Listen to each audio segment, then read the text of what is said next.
సదాశివసమారంభాం శంకరాచార్యమధ్యమాం అస్మదాచార్యపర్యంతం వందే గురుపరంపరాం. హరి ఓం. శ్రీ గురుభ్యో నమః. హరి ఓం. పార్థాయ ప్రతిబోధితాం భగవతా నారాయణేన స్వయం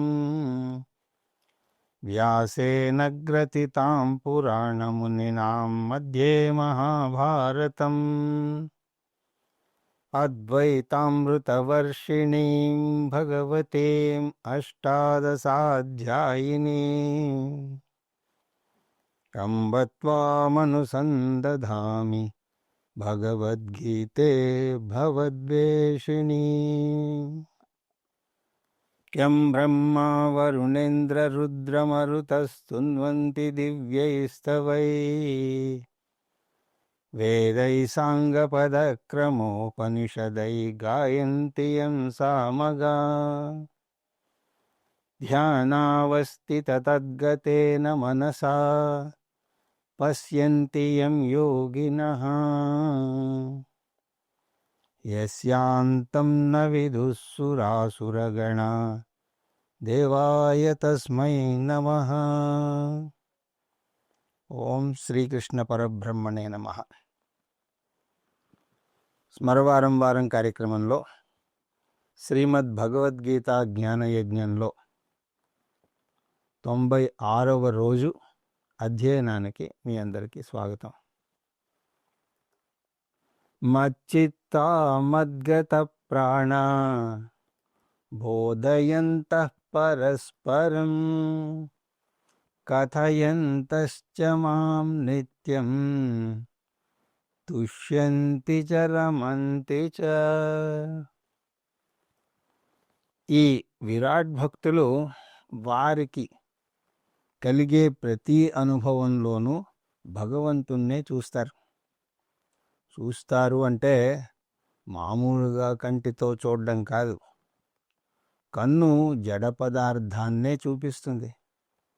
ఆ వ్యోమగామి విషయాన్ని తీసుకోండి. అతని కన్ను భూమిని చూపించింది, కానీ అతని సూక్ష్మమైనటువంటి మనస్సు భగవంతుణ్ణి చూపించింది. చూస్తాడు అంటే ఇంద్రియాలతో చూడడం కాదు, పరిపక్వత చెందినటువంటి మనస్సుతో, సంసిద్ధమైనటువంటి మనస్సుతో భగవంతుణ్ణి తెలుసుకోవడం.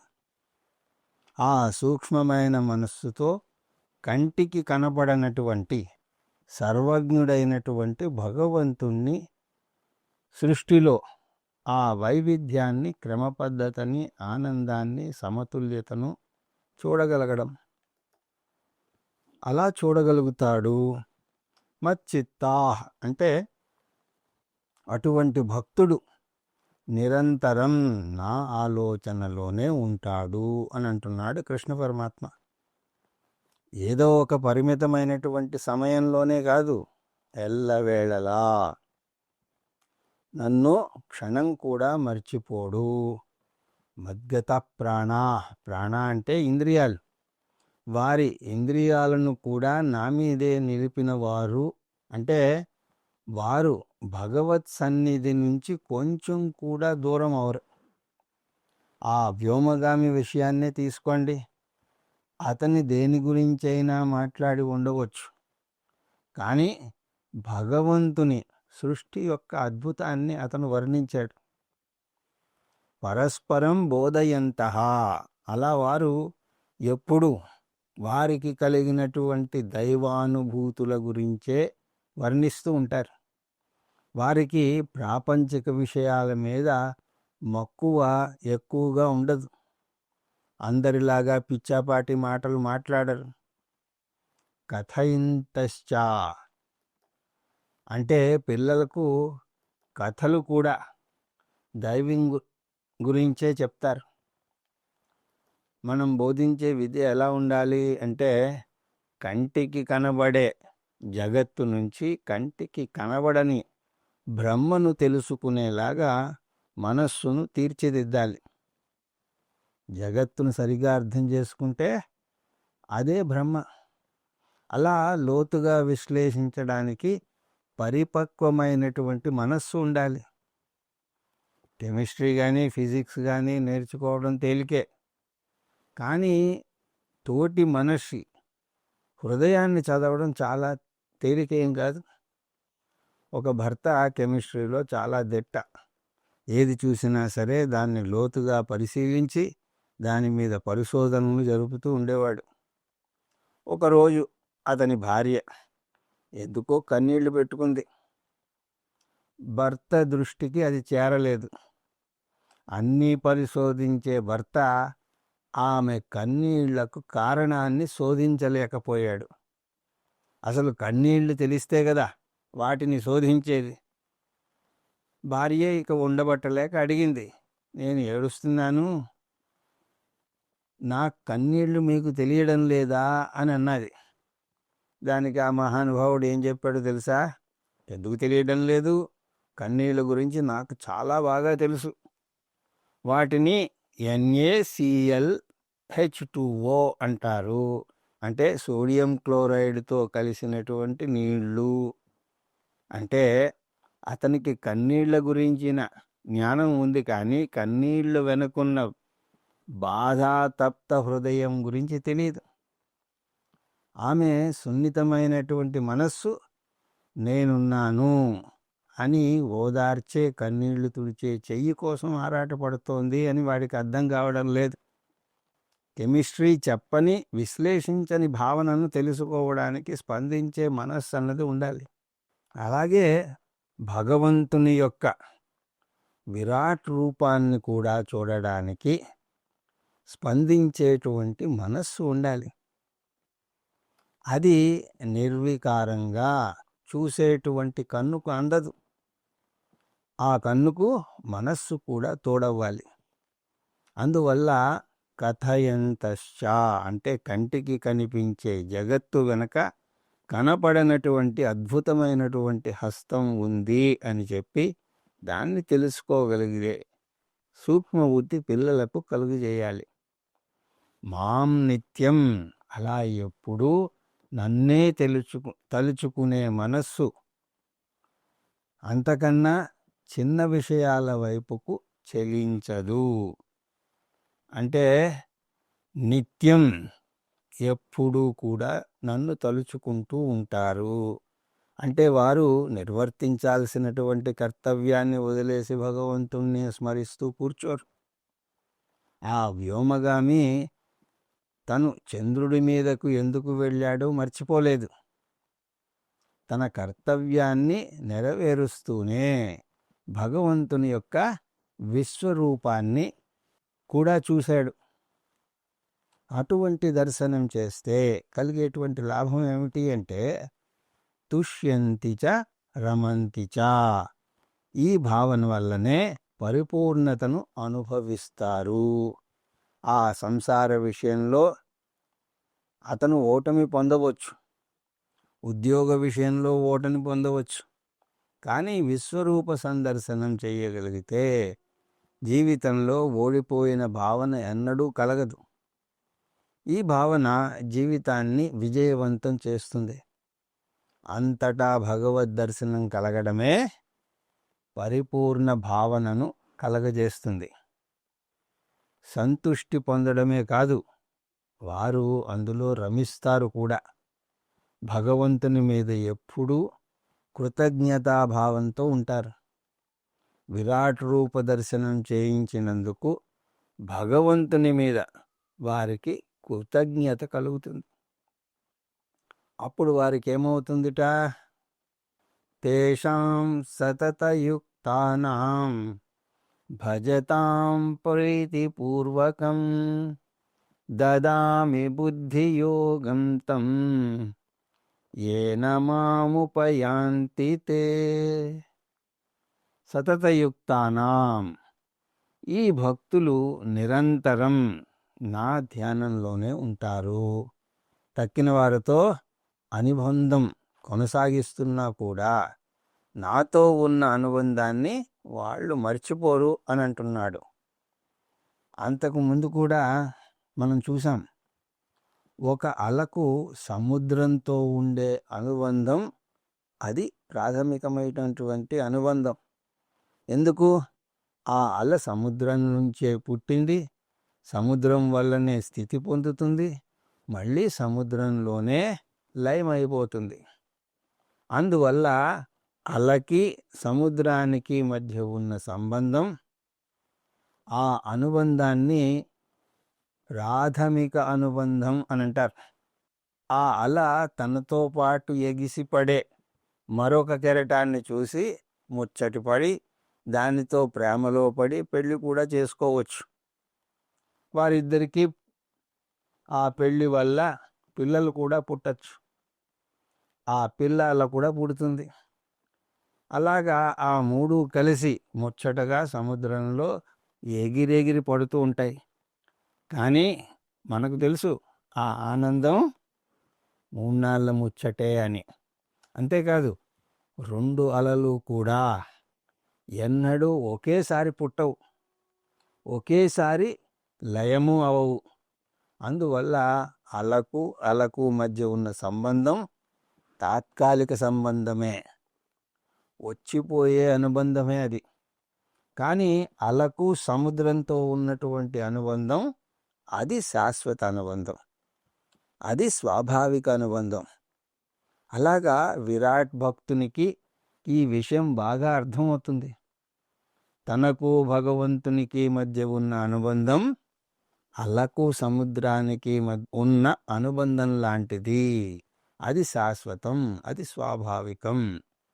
అదే తనకు తోటి మనుష్యుల మధ్య ఉన్న అనుబంధం ఏమిటి అంటే అలకు అలకు మధ్య ఉన్నటువంటి అనుబంధం లాంటిది.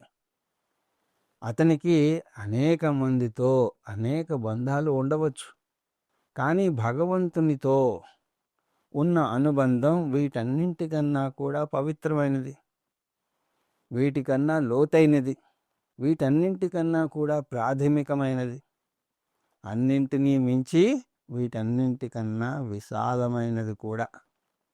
ఈ జన్మలో తోటి మానవులతోటి అనుబంధం ఈ జన్మతోనే సమసిపోతుంది. కొంతమంది భార్యాభర్తలు మనది విడదీయరాని బంధం, ఎన్నెన్నో జన్మల బంధం అంటూ ఏవో పాటలు కూడా పాడతారు. జన్మ జన్మల అనుబంధం అని అనుకుంటారు. లేదా వచ్చే జన్మలో కూడా నువ్వే నా భార్యగా రావాలి అని అంటాడు భర్త. ఇలాంటి వాళ్ళు మోక్షం జోలికి పోరు. మోక్షం మాట పక్కన పెడితే వచ్చే జన్మలో భార్యాభర్తలు అవ్వడం సంగతి దేవుడెరుగు. అసలు మనుషులుగా పుడతారా అనేదే పెద్ద సందేహం. ఒకరు పిల్లిగా, ఇంకొకరు ఎలుకగా పుట్టవచ్చు. అయితే కొంతమంది ఈ జన్మలోనే పిల్లి ఎలుకగా జీవితం గడిపే భార్యాభర్తలు ఎంతోమంది ఉన్నారు. అది వేరే విషయం అనుకోండి. ఇంతకీ చెప్పొచ్చేది ఏమిటి అంటే మానవ మాతృలతో ఎంత గొప్ప అనుబంధమైనా సరే ఈ జన్మతోనే ముగిసిపోతుంది. కానీ భగవంతునితో ఉన్నటువంటి అనుబంధం మాత్రం మరింత పవిత్రమైనది.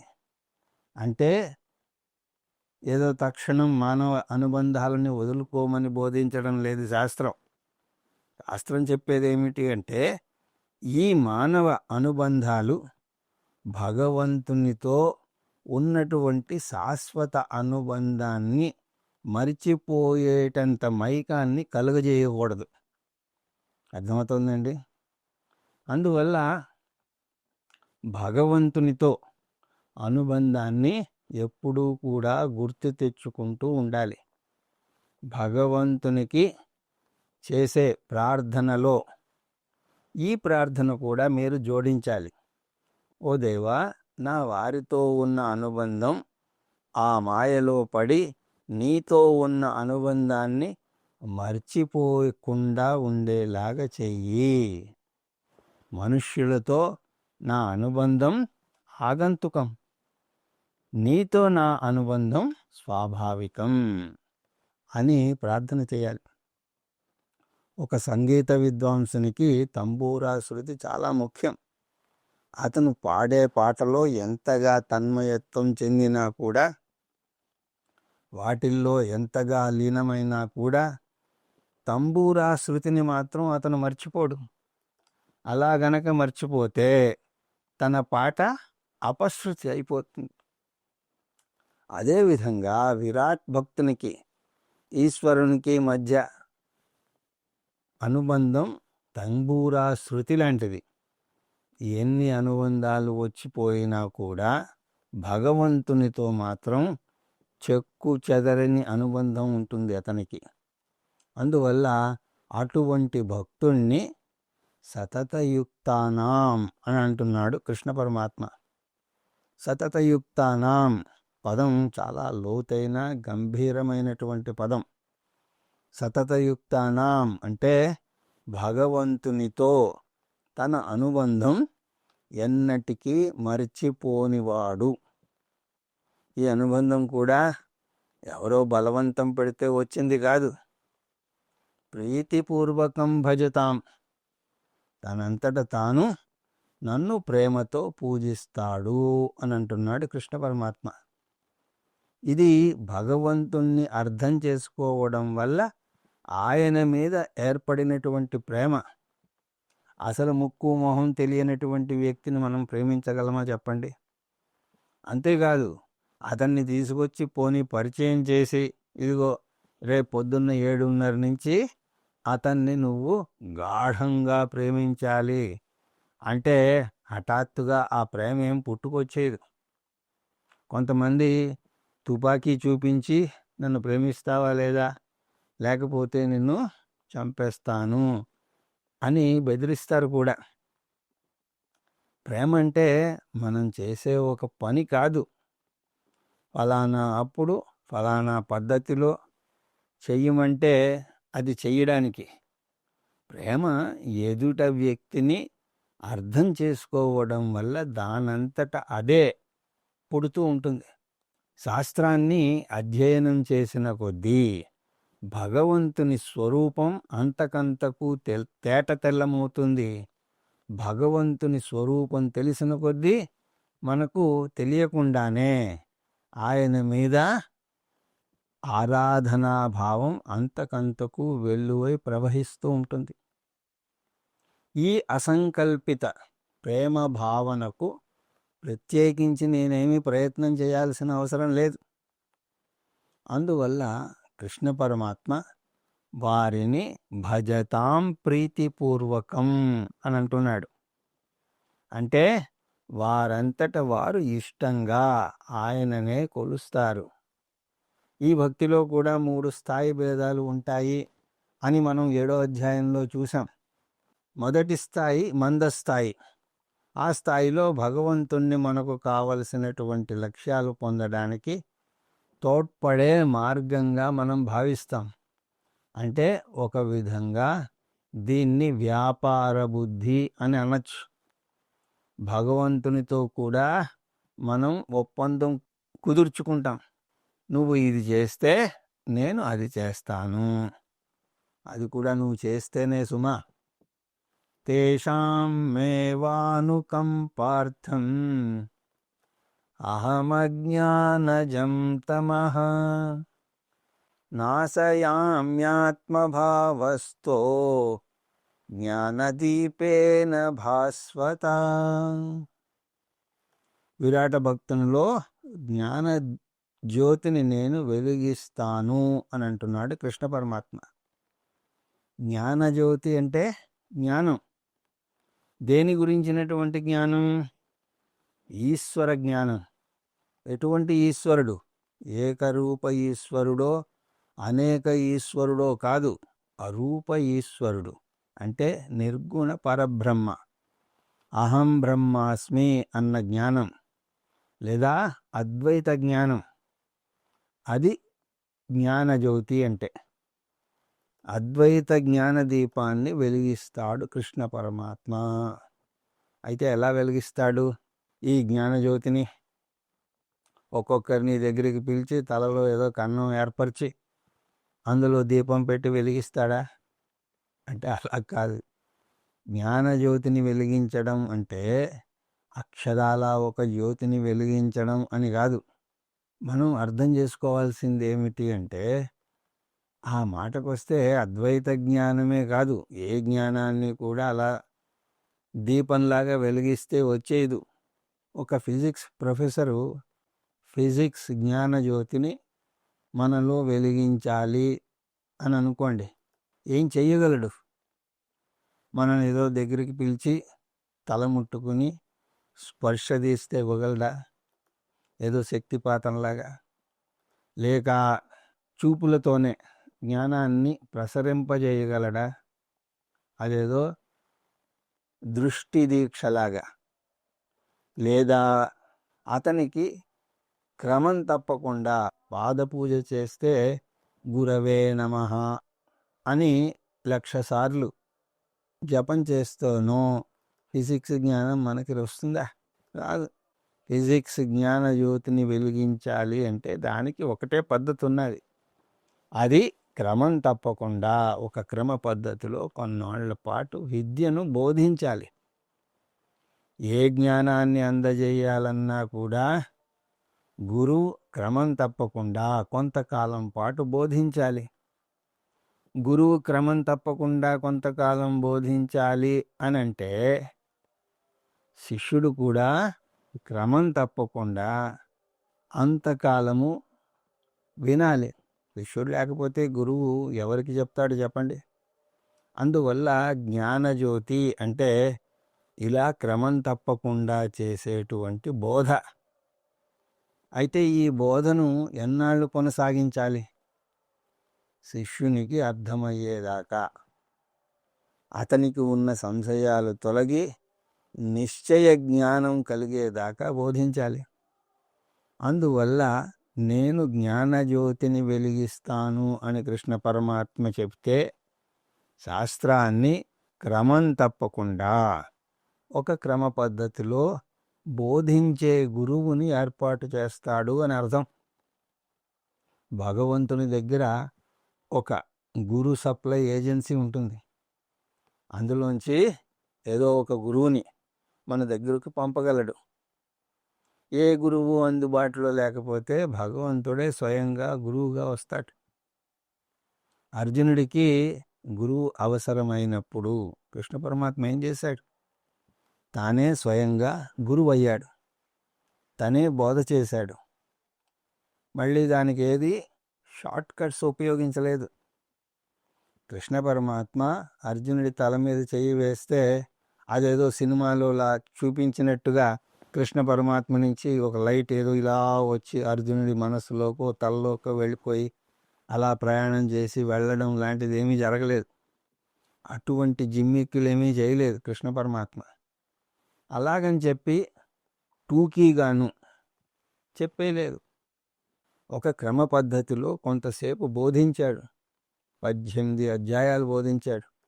ఆ విధంగా తనన్నా బోధిస్తాడు, లేదా సమర్థవంతమైనటువంటి గురువునైనా ఏర్పాటు చేస్తాడు. అయితే ఇదంతా ఎందుకు చేస్తాడు? అనుకంపార్థం, వారి మీద దయ కొద్దీ చేస్తాడు. ఒక గురువుని ఏర్పాటు చేసి శిష్యుడు ఒక క్రమ పద్ధతిలో నేర్చుకునేలాగా చేస్తాడు. అంటే శ్రవణ మనన నిధిధ్యాసల ద్వారా ఆ జ్ఞానజ్యోతి వెలిగేలాగా చేస్తాడు. ఆత్మభావస్థః, శిష్యుల యొక్క అంతఃకరణలో ఉండి చేస్తాను అని అంటున్నాడు కృష్ణ పరమాత్మ. సర్వజ్ఞుడైనటువంటి భగవంతునికి శిష్యుని మనస్సులో కూడా ఉండడం పెద్ద కష్టమైన పనేం కాదు. అలా వారి మనస్సులో ఉండి వారు జ్ఞానం పొందేలాగా చేస్తాడు. అది ఎటువంటి జ్యోతి? భాస్వత జ్ఞానదీపేన. అది చాలా శక్తివంతమైనటువంటి జ్ఞానజ్యోతి. ఒక దీపాన్ని వెలిగించినప్పుడు మొదట్లో జ్యోతి చాలా చిన్నగా ఉంటుంది. దాన్ని జాగ్రత్తగా కాపాడాలి. అప్పుడు అది పెద్ద జ్యోతిగా మారుతుంది. ఎప్పుడైతే అది పెద్ద జ్యోతిగా మారుతుందో అప్పుడు ఇక దాన్ని రక్షించాల్సినటువంటి అవసరం లేదు. అదేవిధంగా శ్రవణం సమయంలో జ్యోతి వెలుగుతుంది, కానీ అప్పుడు ఏర్పడినటువంటి జ్యోతి చాలా బలహీనంగా వెలుగుతూ ఉంటుంది. జీవితంలో ఒక చిన్న కష్టం అనే గాలి వీస్తే చాలు ఈ వేదాంత జ్యోతి ఆరిపోతూ ఉంటుంది. అందువల్ల శ్రవణం చేసిన వెంటనే మననం కూడా చెయ్యాలి. నేర్చుకున్న దాన్ని మళ్ళీ గుర్తు తెచ్చుకోవాలి. అందుకోసమే శిష్యుల్ని నోట్స్ రాసుకుని వాటిని మళ్ళీ తిరగేయమనేది. అలా మననంతో పాటు నిధిధ్యాస కూడా చేస్తే నేర్చుకున్నటువంటి జ్ఞానం జ్ఞాననిష్టగా మారుతుంది. ఎప్పుడైతే జ్ఞానం జ్ఞాననిష్టగా మారుతుందో అప్పుడు ఇక జీవితంలో ఎటువంటి ఆటుపోట్లు ఎదురైనా సరే, ఎంత గాలి వీచినా సరే జ్ఞానజ్యోతి చెక్కు చెదరకుండా భాసిల్లుతూ ఉంటుంది. దానికి కృష్ణ పరమాత్మ ఏం చేస్తాడు? తమః నాశయామి, మనస్సులో అజ్ఞానం వల్ల ఏర్పడినటువంటి చీకటిని నాశనం చేస్తాను అని అంటున్నాడు కృష్ణ పరమాత్మ. ఆ లోపల ఉన్న చీకటి మొహంలో ప్రతిఫలిస్తూ ఉంటుంది. ఒక వ్యక్తి సంసారంలో పడి కొట్టుమిట్టాడుతున్నాడా లేదా తెలుసుకోవాలంటే ఆయన్ని ప్రత్యేకించి అడిగి తెలుసుకోవాల్సిన అవసరం ఏమీ లేదు. ఆముదం తాగినట్టు ఉన్న అతని మొహమే చెప్తుంది. అయినా సరే ఎలా ఉన్నావు అని అతన్ని మొహమాటానికి అడిగినా సరే ఏదో ఉన్నానండి అని అంటాడు. దీన్నే చల్ రహా హై అంటారు హిందీలో. అది సంసారానికి అత్యంత చిన్న జవాబు. మీకు జాలి వేసి ఏమైంది అని అడిగితే మిమ్మల్ని కూర్చోబెట్టి తన సీరియల్ అంతా విప్పుతాడు. అది మీరు చూసే సీరియల్ కన్నా చాలా పెద్దగా ఉంటుంది. ఎందుకంటే అతని కథ ఎప్పుడో 1975 నుంచి మొదలవుతుంది.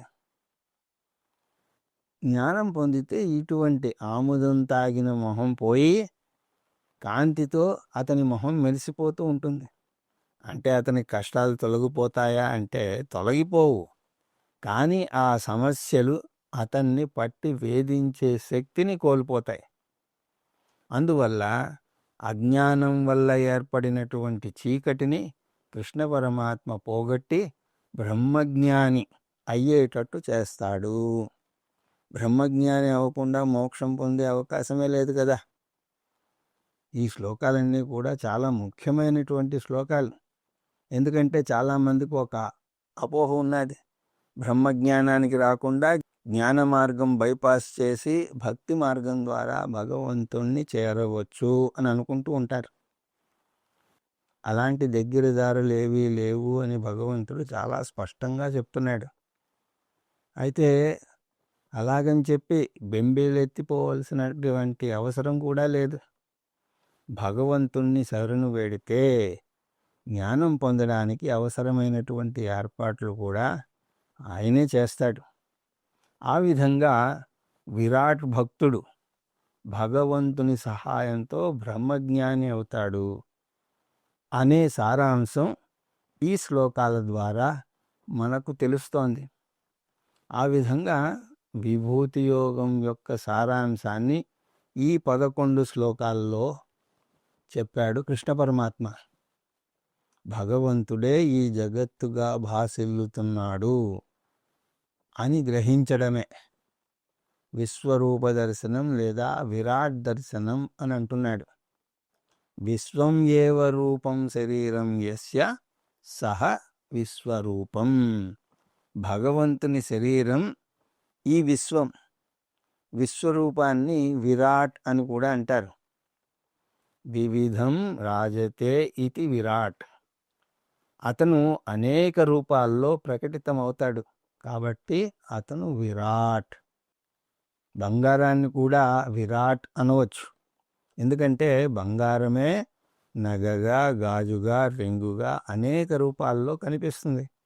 అలాగే భగవంతుడు కూడా ఆకాశంగా, వాయువుగా, అగ్నిగా అలాగా అనేక రూపాలతో కనిపిస్తాడు.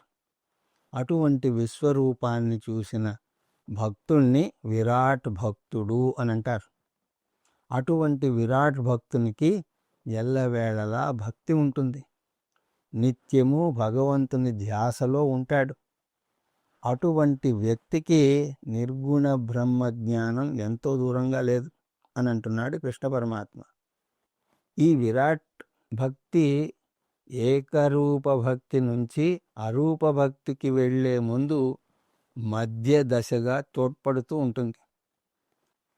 అంతటా భగవద్ దర్శనం చేస్తేనే భగవంతుణ్ణి ఈ జగత్తుకు అధిష్టాన దేవతగా గుర్తించగలుగుతాడు. అందువల్ల అటువంటి భక్తునికి నేనే అవకాశాలు కలుగజేస్తాను అని కూడా హామీ ఇస్తున్నాడు. నిజానికి ఇక్కడితోటి ఈ అధ్యాయం అయిపోయి ఉండేది.